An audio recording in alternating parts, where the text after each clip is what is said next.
السلام عليكم. بالنسبه للفيديو ديال اليوم ان شاء الله غيكون على writing a paragraph اللي هو كيفاش نكتبوا فقره في الانجليزيه. اللي بغيو نعرفوا هو انه paragraph من فقره متواصله، ماشي غنكتبوا نرجعوا للسطر في كل مره بحال الاسي او الارتيكل او الايميل. دونك paragraph هي واحد الفقره اللي كتكون متجانسه.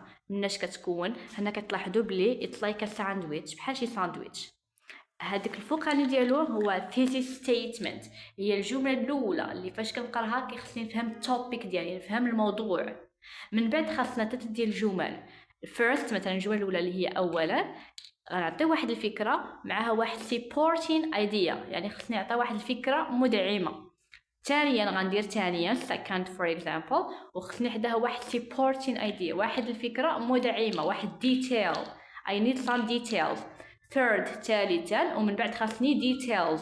اوكي، ومن بعد ما غنساليهم غنلقى الكونكلوجن هي الخاتمه اللي تقدر تكون غير المقدمه بطريقه اخرى، تقدر تكون الراي ديالنا او لا فكره اخرى زياده على هاد الافكار الاولى.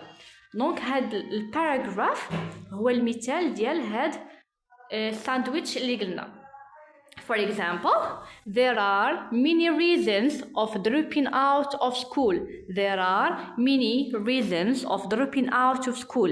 هذيك الجملة الأولى فقريتها شنو فهمت؟ There are many reasons الكوزز الأسباب، هناك العديد من الأسباب ديال dropping out of school اللي هو الانقطاع عن الدراسة، عن المدرسة.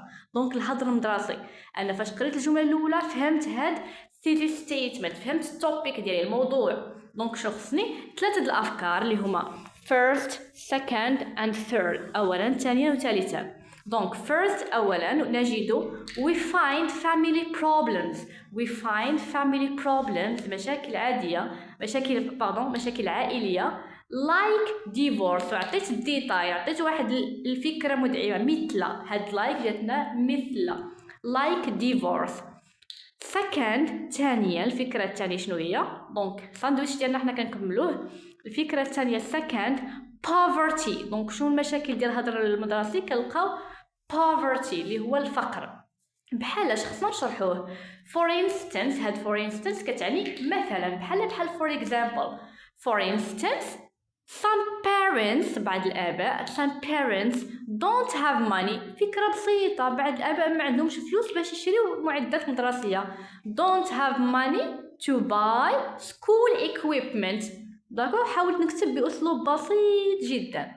third ثالثا illiteracy، هنا عندنا الأمية. بحالاش هاد الأمية؟ خصني واحد ديتيل ما نساوش. illiteracy for example مثلا for example a lot of people ignore، بزاف الناس تيجهلوا ignore the importance، الأهمية of education. so إذا they ask their children to help them in the fields or housework. دونك بزاف الناس كيجهلوا الأهمية ديال الدراسة وكيطلبوا من الأبناء ديالهم باش يhelp them، باش يعاونوهم يا إما في الحقول أو في الأعمال المنزلية. finally، دونك هاد finally قلنا يا اما غنزيدو فكره اخرى يا اما نعاودو المقدمه بطريقه على حسب كل موضوع شنو كيجي معاه.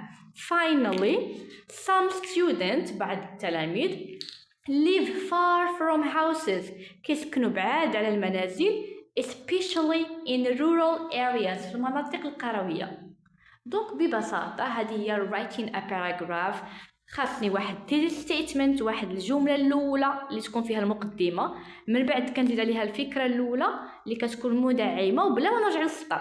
باراغراف ما كنرجعش، كندير بوين اولا فاصله.